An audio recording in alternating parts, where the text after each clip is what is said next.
E aí pessoal, aqui quem fala é André Cador e esse é o About Money. E antes de começar o vídeo, quero pedir o seu like e também sua inscrição aqui no nosso canal, caso você ainda não seja um inscrito.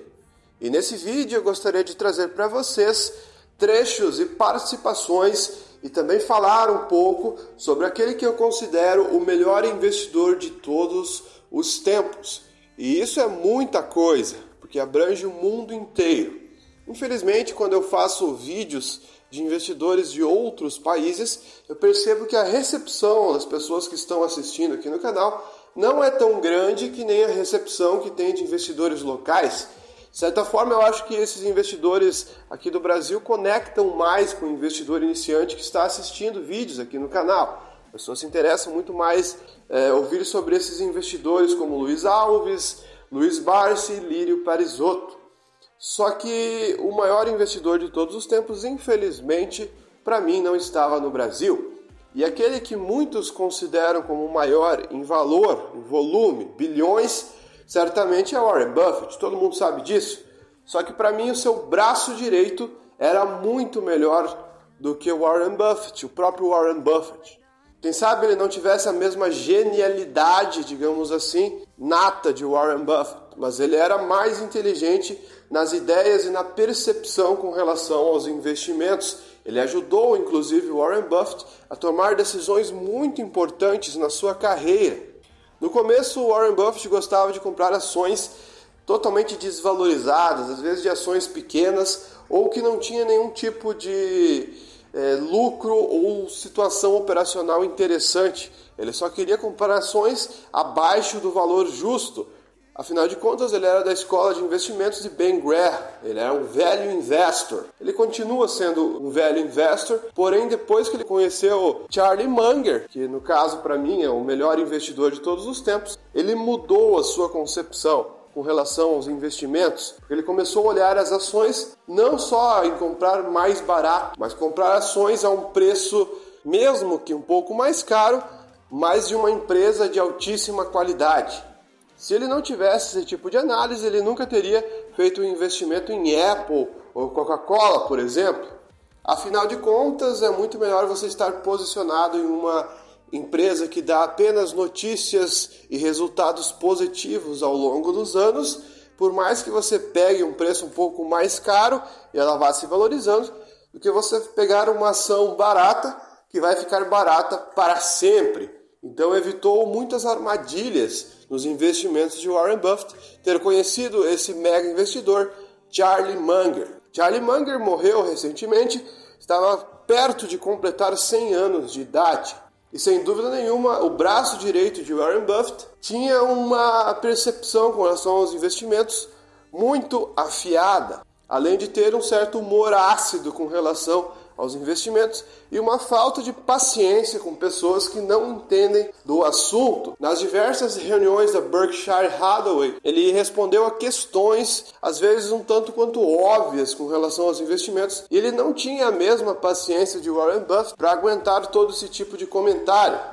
Ele tinha comentários muito polêmicos com relação às ações, pensamentos um pouco mais contraditórios à maioria das pessoas. E isso tornava ele tanto quanto engraçado, também assustava algumas pessoas. E a proposta desse vídeo é justamente trazer algum desses momentos para vocês que são amantes de investimento aprenderem com tudo isso. Às vezes em pouquíssimas palavras e de forma totalmente direta, ele dizia tudo o que ele pensava sobre determinado assunto. E isso até divertia algumas pessoas da plateia. Diferente de Warren Buffett, que era um cara um pouco mais centrado, assim, ele não fazia comentários polêmicos nem nada do tipo. Charlie Munger não tinha medo nenhum de fazer esse tipo de comentário e da recepção que ele teria do público. Ele não estava nem aí para isso. Ele era um cara um pouco mais durão do que o Warren Buffett. Mas ambos eram geniais, cada um a seu modo de pensar. E juntos eles conseguiram obter muito sucesso, porque um complementou o outro. É como se dois gênios tivessem se encontrado e tivessem a chance de montar um negócio de sucesso, que foi o que aconteceu. Imagine um mundo onde uma pessoa tem uma certa facilidade em entender e compreender um determinado assunto e não encontra pessoas para montar uma sociedade, para ter alguma parceria, e vive a vida inteira sozinho, fazendo tudo sozinho, sem ter a possibilidade de ter outra mente brilhante da mesma maneira para trabalhar junto. No caso de Warren Buffett e Charlie Munger, isso não aconteceu. Eles tiveram a sorte de encontrarem um ao outro, e isso ajudou muito na carreira de ambos investidores. Mas enfim, fiquem com os trechos de Charlie Munger fazendo comentários sobre o mercado de ações. Those of you who are about to enter business school or who there, I recommend you learn to do it our way, but at least until you're out of school you have to pretend to do it their way. People don't seem to get that point. You have any idea why, Charlie? Warren, if people weren't so often wrong, we wouldn't be so rich. Yeah, I think you would understand any presentation using the word EBITDA if every time you saw that word, you just substituted the phrase bullshit earnings.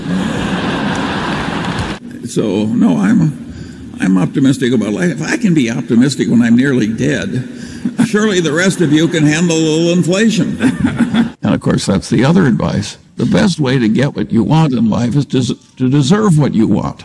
How could it be otherwise? It's not crazy enough so that the world is looking for a lot of undeserving people to reward. Everybody wants fiscal virtue, but not quite yet. They're like that guy who felt that way about sex. He was willing to give it up, but not quite yet. Well, you don't want to be like the motion picture executive in California, and they said the funeral was so large because everybody wanted to make sure he was dead. It was investment banker-aided fraud. Now, not exactly novel. That does not mean we approve of every buyback at all, though. I mean, we've seen... No. I think some people just buy it to keep the stock up, and that, of course, is insane and immoral. But apart from that, it's fine. I've listened to so many nonsensical cost of capital discussions that... I've never heard an intelligent one. Yeah. Charlie's big on lowering expectations. Absolutely. That's the way I got married. My wife lowered her expectations. Sure, there are a lot of things in life way more important than wealth. All that said, some people do get confused. I play golf with a man, he says, what good is health? You can't buy money with it. Well, there are a whole lot of things I don't think about. And one of them is companies that are losing $2 or $3 billion a year and going public. And in accounting, you can do things like they do in Italy when they have trouble with the mail. You know, it piles up and irritates the postal employees. They just throw away a few carloads, and then everything flows smoothly thereafter. Folks. That happened in some unnamed international country. Yeah, Italy. The general system for money management requires people to pretend that they can do something that they can't do, and to pretend to like it when they really don't. I think that's a terrible way to spend your life, but it's very well paid. Well, I can't give you a formulaic approach because I don't use one. If you want a formula, you should go back to graduate school. They'll give you lots of formulas that won't work. As Samuel Johnson said famously, I can give you an argument, but I can't give you an understanding. It's extraordinary how resistant some people are to learning anything.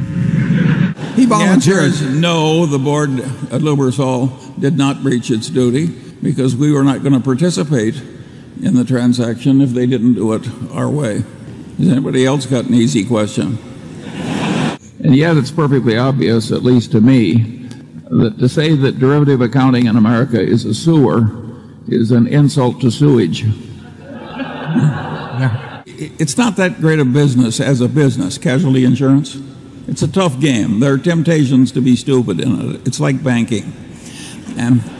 But competency is a relative concept. And what a lot of us need, including the one speaking, what I needed to get ahead was to compete against idiots. And luckily there's a large supply. And I don't like multitasking. I see these people doing three things at once, and I think, God, what a terrible way that is to think. I like cryptocurrencies a lot less than you do. And I think the people who are professional traders that go into trading cryptocurrencies, it's just disgusting. It's like somebody else is trading turds and you decide I can't be left out. One reminds me, once I asked the man who just left a large investment bank, and I said, how does your firm make its money? He said, off the top, off the bottom, off both sides, and in the middle. Well, I would rather throw a viper down my shirt front than hire a compensation consultant. I think I've offended enough people. Right. There's 2 or 3 in the balcony.